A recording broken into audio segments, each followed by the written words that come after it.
There's a moment that happens to everyone who's trying to build something meaningful with their life, and it usually happens around 3 in the morning. You can't sleep because your mind is processing everything. The decisions you need to make. The direction you're heading. The gap between who you are and who you know you could be. And in that dark silence, a question surfaces that you've been avoiding. What am I actually doing? Not what tasks are on tomorrow's list, but what is the organizing principle of my existence? What's the code I'm operating by? And if you're honest with yourself in that moment, the answer is terrifying. You don't have one. You're making it up as you go. You're reacting to circumstances instead of creating them. You're borrowing beliefs from whatever book you read last week or whatever podcast you heard yesterday.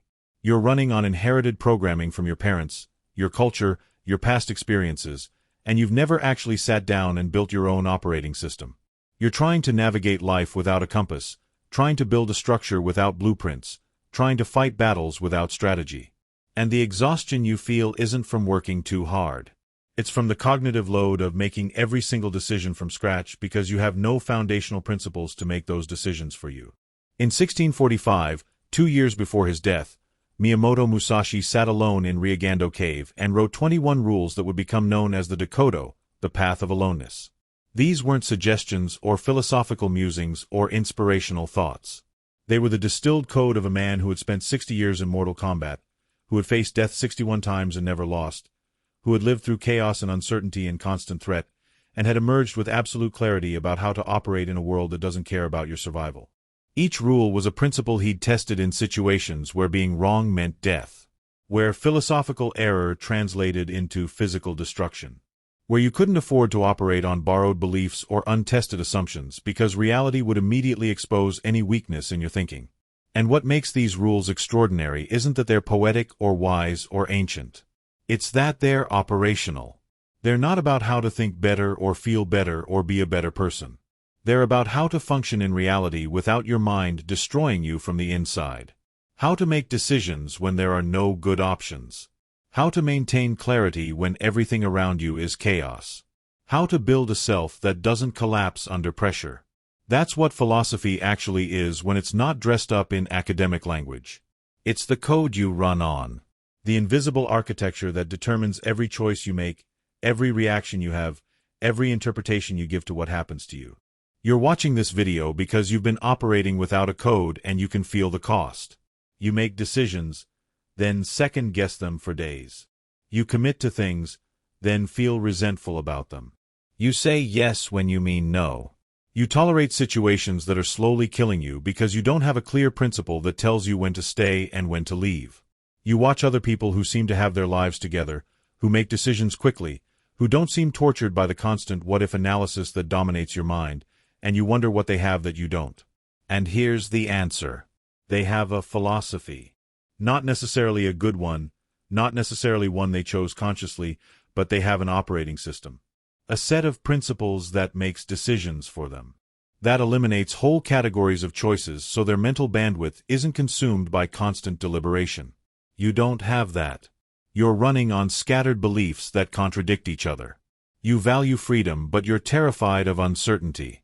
You want success, but you're afraid of what you'd have to sacrifice to get it. You believe in being authentic, but you're constantly performing for others.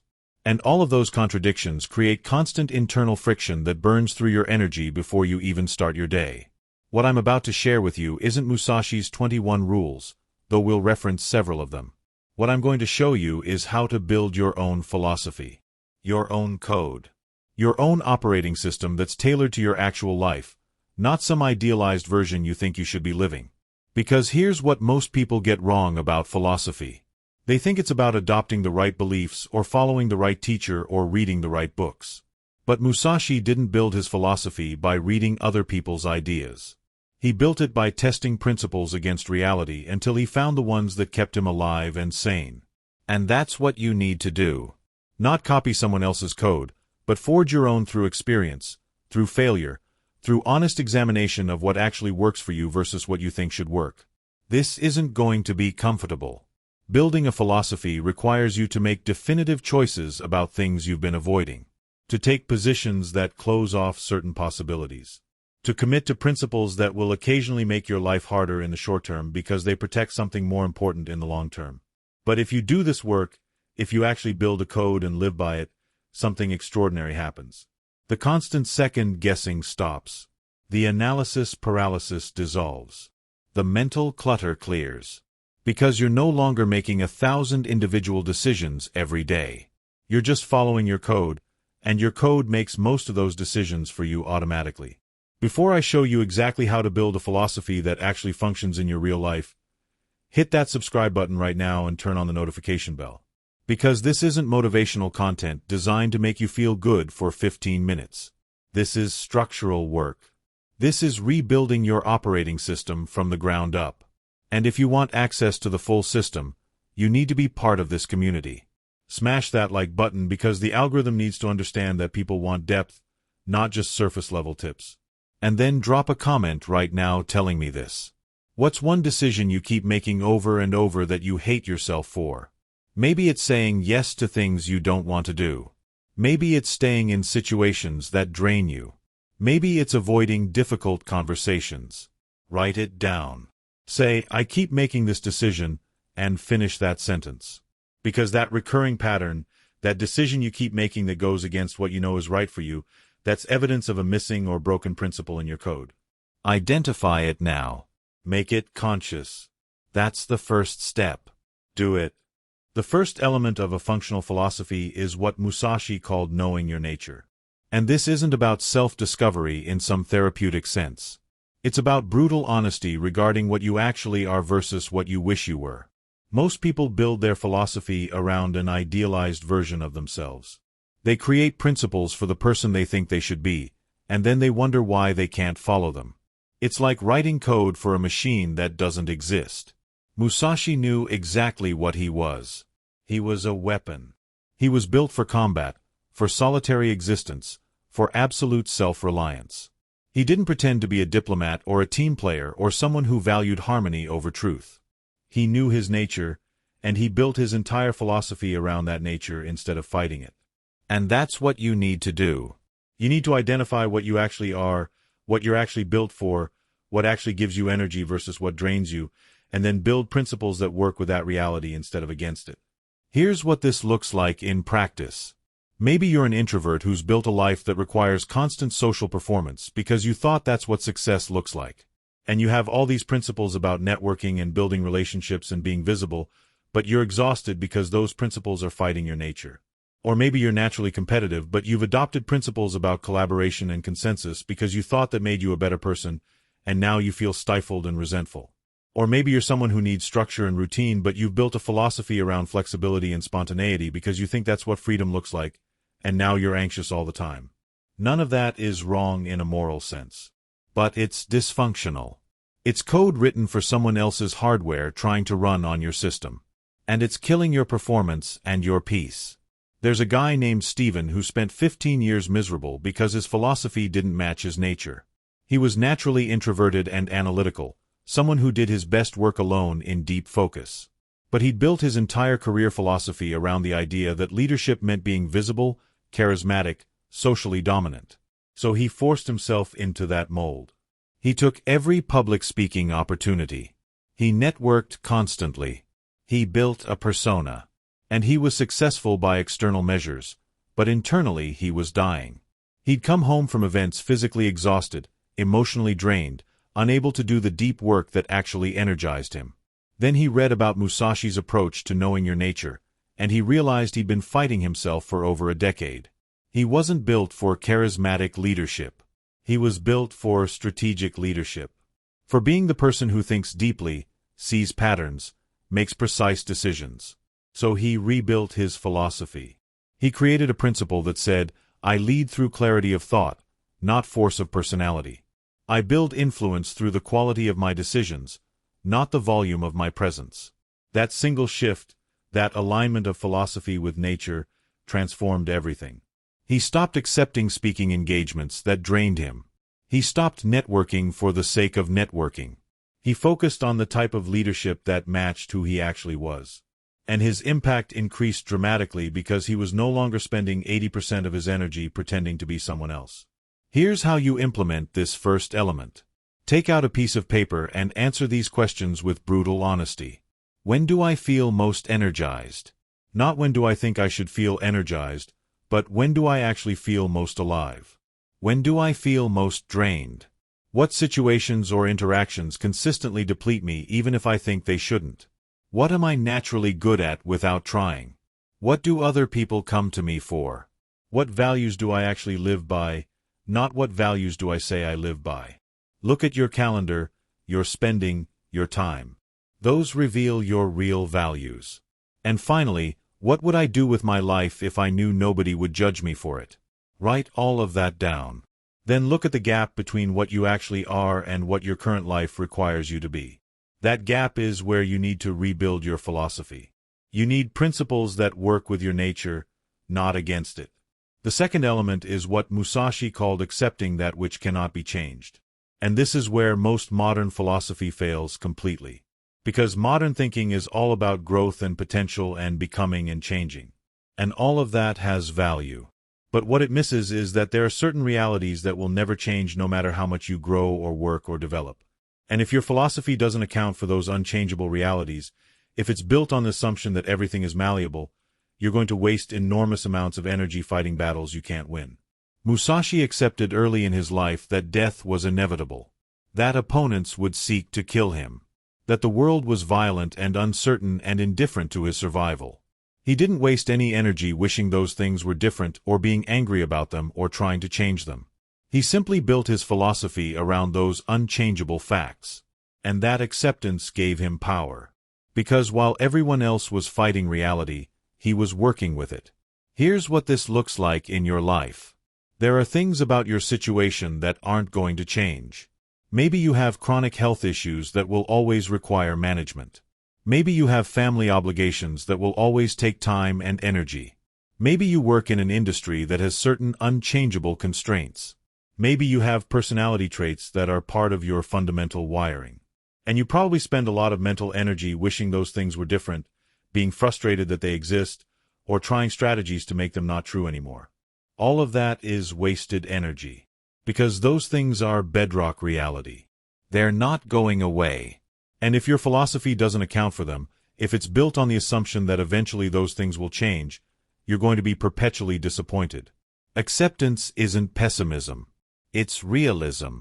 It's looking at what is actually true and building your strategy around that truth instead of around a wished-for version of reality. There's a woman named Rachel who transformed her entire relationship with her life by implementing this principle. She had a chronic autoimmune condition that caused unpredictable flares, and her philosophy up to that point had been built around fighting it. She was always looking for the next treatment, the next diet, the next approach that would finally fix it. And she lived in constant frustration because nothing fixed it permanently. The condition remained. Then she learned about Musashi's principle of accepting what cannot be changed, and she made a radical shift. She accepted that this condition was part of her reality. It wasn't going away. And instead of building a philosophy around eventually being free of it, she built a philosophy around how to live powerfully with it. She created principles like, I design my commitments around my energy patterns, not around what healthy people can do. I say no to anything that will trigger a flare without guilt because protecting my baseline is non-negotiable. I measure success by sustainability, not by maximum output. That acceptance, that rebuilding of her philosophy around reality instead of hope, didn't make her condition better. But it made her life dramatically better. Because she stopped wasting energy fighting unchangeable reality and started directing that energy toward what she could actually control. Here's how you implement this second element. Make a list of things in your life that are unchangeable realities. Not things that are hard to change or that would take effort to change, but things that are fundamentally bedrock. This could include your age, certain aspects of your personality, family dynamics that won't shift, physical or mental health realities, the industry you work in, the city you live in, whatever. Be honest about what's actually fixed versus what you're just afraid to change. Then look at your current philosophy and identify where it's built on the assumption that those unchangeable things will eventually change. Where are you planning for a future where those constraints don't exist? Where are you frustrated because those realities aren't going away? Then rebuild those parts of your philosophy. Create principles that accept the unchangeable reality and focus your energy on what you can actually control within that reality. This isn't giving up.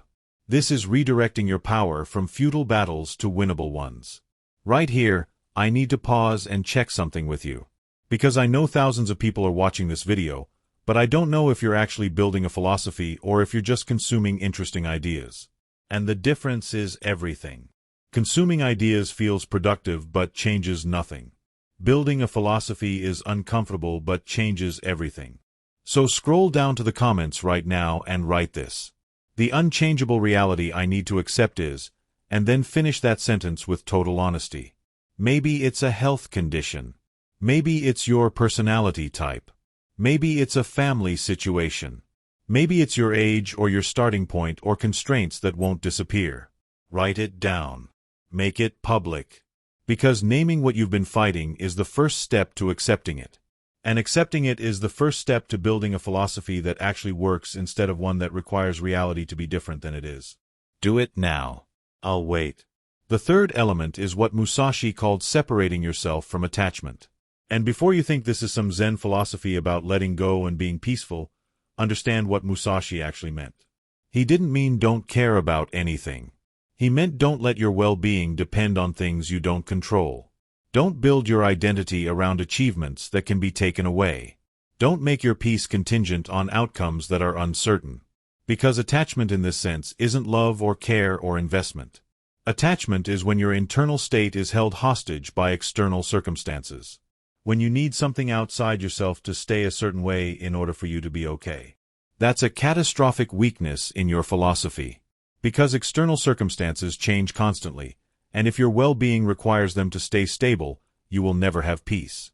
You'll be in a constant state of anxiety, trying to control the uncontrollable, and that anxiety will drain every ounce of your power. Musashi wrote a principle that said, "Do not hold on to possessions you no longer need." But he wasn't talking about minimalism in a lifestyle sense. He was talking about holding on to things, people, identities, achievements that have served their purpose and need to be released. Most people's philosophies include principles like, "I am someone who always finishes what they start," or "I never give up on people I care about," or "My career defines my worth." And those principles create attachment. They make your peace dependent on specific outcomes. They turn every situation into a high-stakes scenario where failure means your identity collapses. That's not strength. That's fragility disguised as commitment. Here's what this looks like in practice. Maybe you've been working on a project for 2 years and it's clearly not working. It's consuming energy without producing results. But you have a principle that says, "I don't quit," or "Giving up is failure." So you keep pouring energy into something that's dead because your identity is attached to being someone who perseveres. Or maybe you have a relationship that's become toxic, but you have a principle that says, "I don't give up on people I love." So you stay in a situation that's destroying you because your philosophy makes leaving feel like a moral failure. Or maybe you built your identity around your career success, and then you get laid off or your industry changes, and suddenly you have no idea who you are because your entire philosophy was built on an external achievement that got taken away. All of those are examples of attachment creating weakness in your code. Of principles that make your well-being hostage to things you can't fully control. There's a guy named Michael who nearly destroyed his health because of this exact issue. He was a startup founder and his entire identity was built around the principle that, "I build things that change the world." That principle seemed powerful and inspiring. But what it actually did was create attachment. His well-being, his sense of worth, his peace of mind were all dependent on his company succeeding. So when the company started failing, when market conditions changed and what he'd built wasn't working anymore, he couldn't let it go. He couldn't pivot. He couldn't accept that this particular venture had run its course. Because doing so would mean violating his core principle. It would mean he wasn't someone who builds things that change the world. So he kept fighting for 2 more years, burning through his savings, destroying his marriage, developing stress-related health issues, all because his philosophy had created an attachment that held him hostage. Finally, after a health scare that put him in the hospital, he was forced to rebuild his philosophy. He changed that principle to, "I bring full presence and skill to whatever I'm building, and I release it without attachment when it served its purpose." That shift, that removal of attachment from the principle, freed him. He shut down the company, took time to recover, and eventually started a different venture that was actually successful. But the success wasn't the point. The point was that his well-being was no longer dependent on any specific outcome. Here's how you implement this third element. Look at your core principles, the beliefs that guide your major life decisions, and identify where they create attachment. Where do they make your internal state dependent on external circumstances? Where do they make your identity contingent on specific outcomes? Where do they turn letting go of something into an identity crisis? Write those down. Then rebuild them. Change "I never give up" to "I commit fully to things that deserve my energy and I release things that don't without self-judgment." Change "My career defines my worth" to "I bring value through my work and my worth exists independent of any specific role or achievement." Change "I don't quit on people" to "I invest in relationships that are mutually nourishing and I release relationships that have become toxic without guilt." You're not lowering your standards. You're removing the attachment that makes those standards into prisons. You're building a philosophy that gives you power over your internal state regardless of what happens externally. The fourth element is what Musashi called acting in accordance with the way. And this is the most practical element of a functional philosophy. The way, in Musashi's terms, meant the path of strategic effectiveness.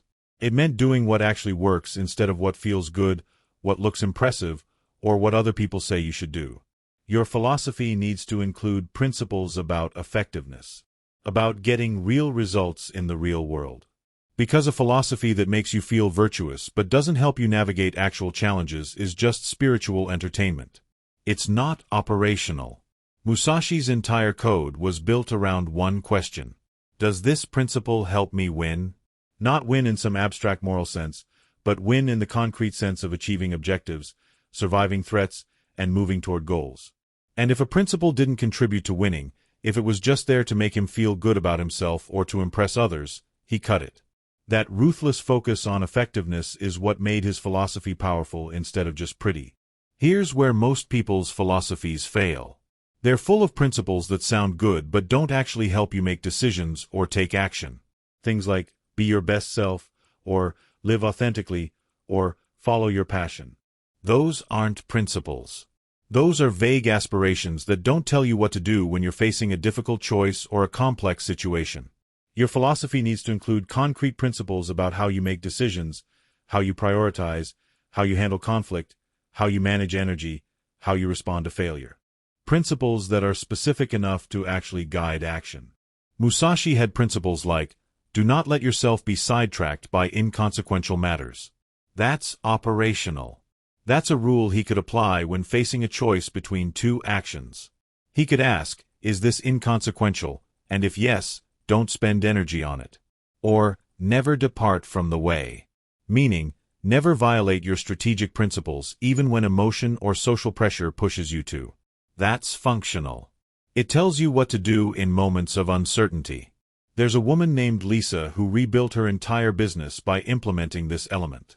She'd spent 5 years building a coaching practice based on principles that sounded good but weren't operational. Things like, serve from the heart, and show up with love. And she genuinely believed those things. But when it came to actual business decisions, those principles didn't help her.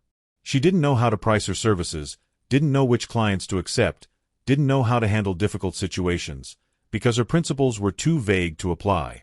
So she rebuilt her philosophy with operational principles.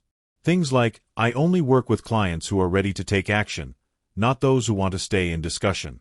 I price based on the transformation I deliver, not on what feels comfortable to charge. I end relationships that aren't producing results for either party without guilt. Those principles were specific enough to guide daily decisions. And her business transformed because she was no longer making every decision from scratch. Her philosophy made the decisions for her based on principles she'd already committed to. Here's how you implement this fourth element. Look at your current principles and ask, can I apply this to a specific decision I need to make right now? If the answer is no, if the principle is too vague or abstract to actually guide action, rebuild it. Make it concrete. Make it operational. If you have a principle about integrity, specify what integrity means in specific contexts. If you have a principle about balance, define what balance actually looks like in measurable terms. If you have a principle about success, articulate what you're actually trying to achieve and how you'll know when you've achieved it. Your philosophy should be so clear and specific that when you're facing a decision, you can reference your principles and immediately know what choice aligns with your code. That's when philosophy becomes power. When it functions like software that processes decisions for you instead of requiring you to reinvent your values in every situation. The fifth and final element is what Musashi called regular revision. And this is what separates a living philosophy from a dead one. Your code needs to be tested against reality regularly, and when reality reveals a flaw in your code, you need to update it immediately. This is the opposite of how most people approach beliefs. Most people commit to a set of principles and then defend those principles even when life proves them wrong. They treat changing their philosophy as weakness or inconsistency. But Musashi understood that a philosophy that can't evolve is a philosophy that will eventually get you killed. Reality doesn't care about your principles. Reality is what it is. And if your principles don't align with reality, your principles need to change, not reality. He wrote, "Perceive those things which cannot be seen." Meaning, pay attention to the results you're getting and update your code based on evidence, not on what you want to be true. Here's what this looks like in practice. You implement a principle, you live by it for a while, and then you notice the results it's producing. If those results align with what you're trying to create in your life, keep the principle. If the results are consistently different from what you intended, the principle is flawed and needs revision. Most people don't do this. They have principles that are clearly not working, that are producing outcomes they don't want, but they keep following them because they've committed to them or because changing them feels like admitting they were wrong. That's ego protecting itself at the expense of effectiveness. A functional philosophy requires you to separate your identity from your code. The code is a tool. Tools get upgraded when better versions become available. That's not weakness. That's intelligence. There's a guy named David who mastered this element better than anyone I know. He kept a philosophy journal where he wrote down his core principles and then, once a month, he'd review his major decisions and actions from that month against those principles. He'd ask, did following this principle produce the result I wanted? If yes, the principle stayed. If no, he'd examine why. Sometimes the principle was sound, but he'd applied it poorly. Sometimes the principle itself was flawed and needed revision. And he'd update his code accordingly. Over 5 years of doing this, his philosophy evolved from a collection of borrowed ideas into a precise operating system tailored exactly to his life. And the power that came from that wasn't that he had the perfect principles. It was that he had principles that were constantly being tested and refined against actual results. His code was alive. It was responsive to reality. And that made it exponentially more powerful than someone operating on untested assumptions. Here's how you implement this final element. Set a recurring calendar reminder once a month titled Philosophy Review. When that reminder comes up, take 30 minutes to review your major decisions and outcomes from the past month. Ask yourself, what principles did I follow this month? What results did those principles produce? Were those the results I wanted? If not, why not? Was the principle wrong, or did I apply it incorrectly? Based on this evidence, do any of my principles need to be updated, clarified, or removed? Write down your updates. Make them explicit. This isn't overthinking or endless self-analysis. This is treating your philosophy like code. You test it, you debug it, you upgrade it. And over time, through this regular process of testing and revision, your philosophy becomes incredibly powerful because it's not based on theory. It's based on verified effectiveness in your actual life. So here's what everything I've shared comes down to. You need a philosophy. Not someone else's philosophy, not a collection of inspiring quotes, not vague aspirations about being a good person. You need an operational code built on these 5 elements. Knowing your nature and building principles that work with it instead of against it. Accepting unchangeable realities and focusing your power on what you can actually control. Separating yourself from attachment so your well-being doesn't depend on external circumstances. Creating concrete operational principles that guide specific decisions. And regularly revising your code based on results instead of defending it based on ego. Those 5 elements together create a philosophy that actually functions. That makes decisions for you. That eliminates most of the mental noise that's currently consuming your bandwidth. That gives you clarity in chaos and stability in uncertainty. That's what Musashi had. That's what made him unbreakable. Not superior technique or physical gifts, but a code that had been forged through 6 decades of testing against the harshest reality possible. And you can build the same thing. Not by copying his 21 rules, but by using his method. Test, refine, commit, update. Build code that works for your reality, not someone else's ideal. Subscribe to this channel right now if you're serious about building a philosophy instead of just collecting ideas. Turn on that notification bell because every video I release gives you one more tool for constructing an operational code. And then do one final thing. Go to the comments and write down one principle you're committing to starting today. Make it specific. Make it operational. Say, my principle is, and then state it clearly enough that you could apply it to a decision tomorrow. And then say, I'll know this principle is working if. Define the result you expect. Make it measurable. Because that's how you start building real philosophy.